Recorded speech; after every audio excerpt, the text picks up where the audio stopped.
आज पवित्र रक्षाबंधन उत्सव एवं गम्हा पूर्णिमा पर्व मध्य यही शुभ अवसर रे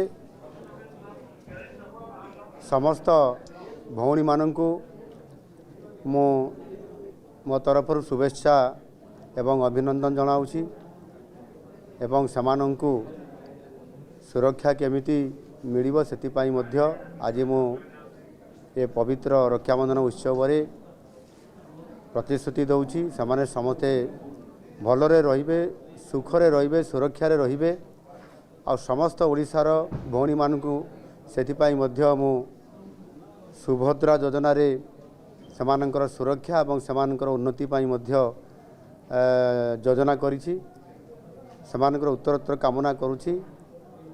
ओडिशा रे जो परिवर्तन होइछि ये परिवर्तन रे समस्त भौणी माने सुरक्षा रहिबा सहित मोर ओडिशावासी समस्ते सुखरे रहंतु एवं सुरक्षा रे रहंतु भले रहंतु ये शुभेच्छा कामना करूछि। महाप्रभु जगन्नाथଙ୍କ निकटरे प्रार्थना करूछि ओडिशार सर्वमंगल हो एवं समस्ते भलरे सुखरे रहंतु एवं विशेष करिकि समस्त मोर सुभद्रा भौणी माने भलरे रहंतु। बहुत बहुत धन्यवाद।